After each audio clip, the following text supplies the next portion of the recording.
here today to discuss two different unconscionable acts by Derek Chauvin that took place in 2017. Derek Chauvin is exactly where he should be, which is in federal prison. He should have been fired in 2017. He should have been held accountable in 2017.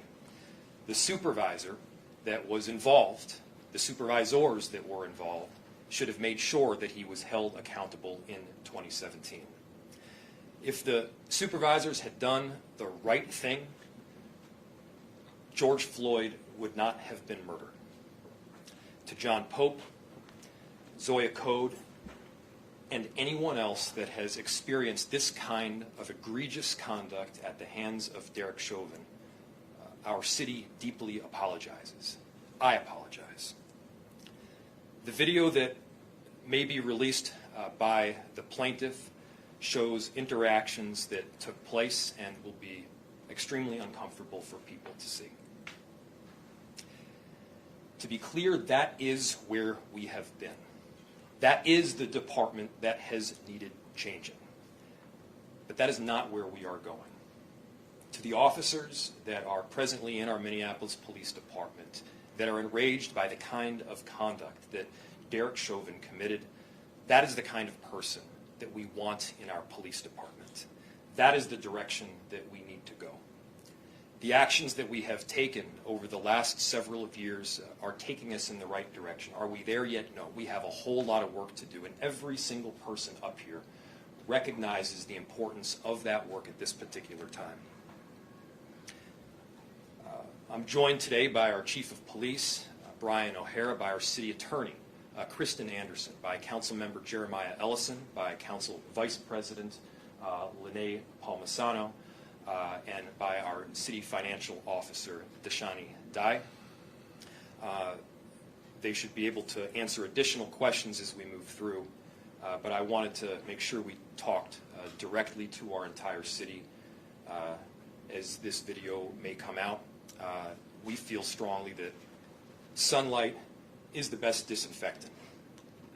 Regardless of when it happened, it is unconscionable. Regardless of how it happened, it is unconscionable. And we need to make sure that we're doing right by the people of our city going forward. Chief O'Hara.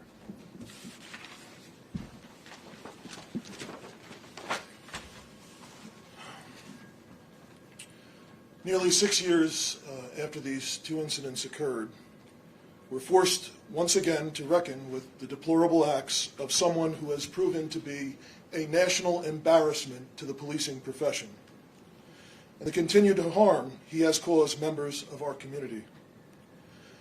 More than another iteration of the hateful and violent legacy of this former employee, this is an example of the cancer that has infected this department.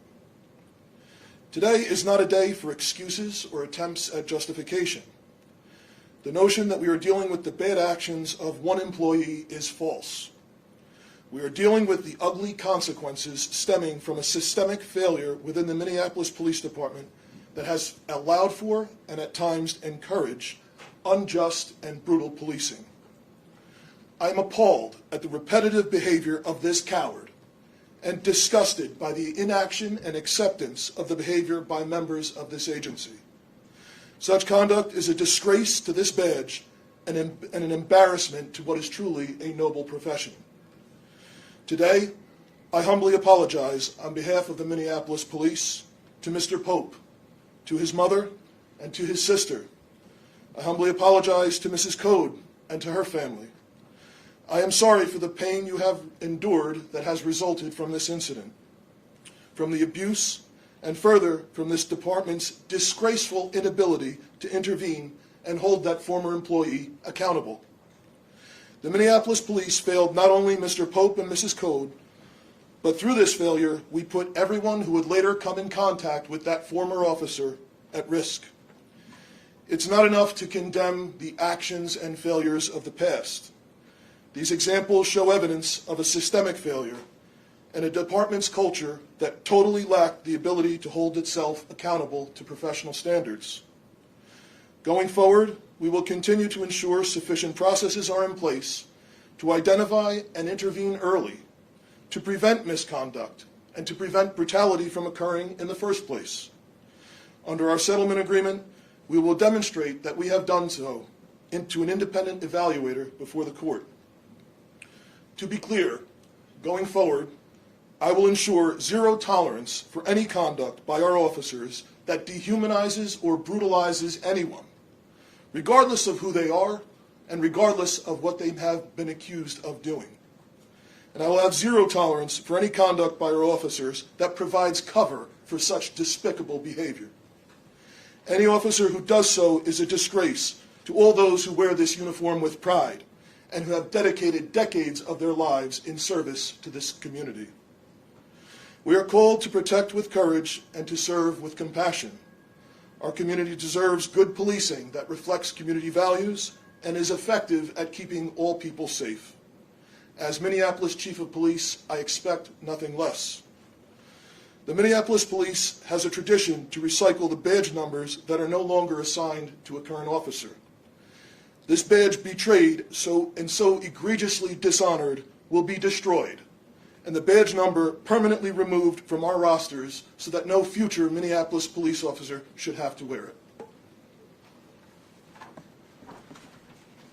We'll open to questions. Mayor Frey, it sounds like you're admitting that there was a culture problem within the department. How can you assure the people of Minneapolis that that culture problem is being fixed and that officers who police like Chauvin are being pulled out of the department and that we don't have more Chauvins in the department now? We have had a culture problem within our Minneapolis Police Department, and this incident and many others are emblematic of the culture problem. At the same time, where we were 6 years ago is not where we are today.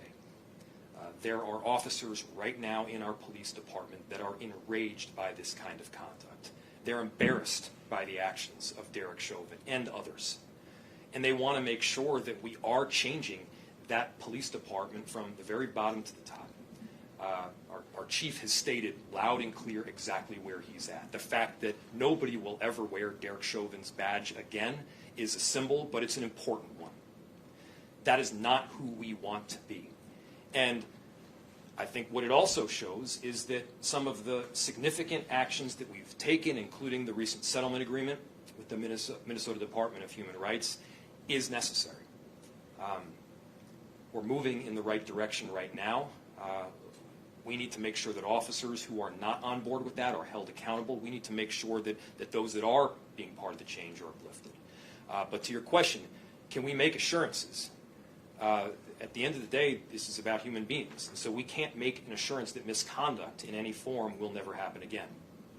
But we are going to do everything possible to make sure that the right processes, the right procedures are put in place so that we are doing our part. Chief?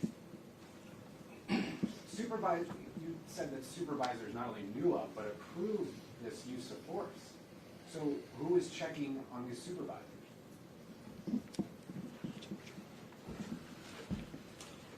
So these incidents occurred in 2017, which was near the time that the body-worn camera program had begun in Minneapolis. So a number of changes to policies, both related to the use of cameras and to the review of force, have been implemented since then. Additionally, there are further levels of review that are a matter under the settlement agreement that we will be revising and implementing both in policy and in training.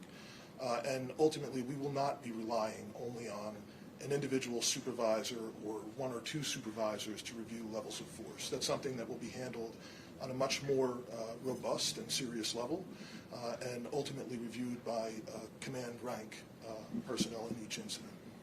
Are these supervisors who approved this still on force? In these two cases, no. In Zoya's case, why hasn't there been any charges related to that one? I'm sorry, I don't understand that. In Zoya's case, I know Chauvin, there was something that was worked out with the other case, but why don't we see any criminal charges related to Zoya's? So, Kristen Anderson, City Attorney. We can't speak to we don't prosecute these cases. We obviously are misdemeanor prosecutors, so I can't speak to why at the time the Attorney General's office didn't decide to charge Ms. Code's case. Obviously they did and got a conviction on Mr. Pope's. Mayor, where is the close to $9 million going to come from in the city's budget to pay these newest two settlements? It comes from the self-insurance fund. Will any money that you potentially get from the state that you talked about yesterday in terms of surplus funds, would that be going into these settlements at all? No.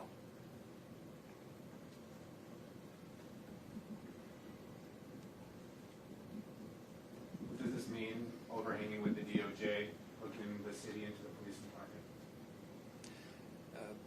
Both the DOJ investigation as well as the MDHR investigation went back approximately 10 years.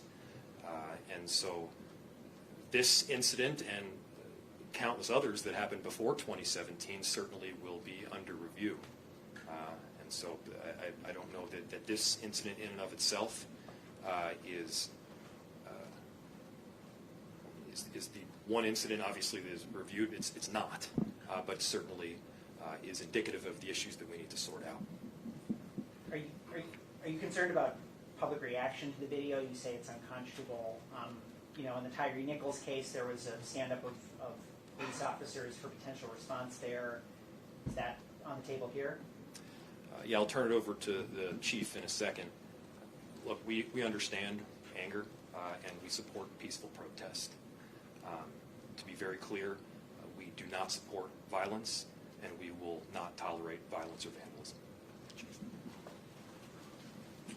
So we recognize, you know, what's different about this case is not only that they're from several years ago, but the officer in question, former employee, is where he belongs, in prison. So yes, we will be monitoring, and we will have additional officers available and to be prepared should we be needed, you know, to support people's First Amendment rights, but also to ensure that people are able to express their First Amendment rights in a safe way. To protect people from violence and to protect property damage. So yes, we'll be monitoring the situation, and yes, we will have additional officers available and ready to be deployed. However, no, we have no specific indication of anything, any potential risk at this time. And I have been in communication with both state, county, and federal partners, as well as in communication with other major city chiefs around the country, because other cities have had incidents occur recently. And just out of concern that perhaps this could cause a problem in other cities as well.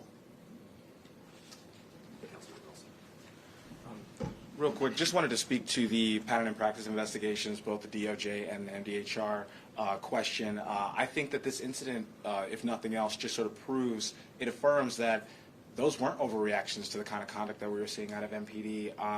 You know, it was mentioned, there was a question about the supervisors as well.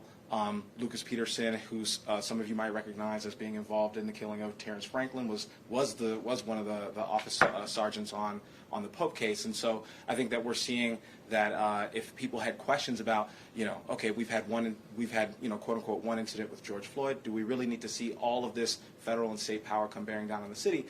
Do we need to see the kind of sweeping changes that we've seen the mayor and the chief institute and initiate? I think that these two cases affirm that yes, these investigations are needed, and yes, that change and that deep, radical change is needed within the department.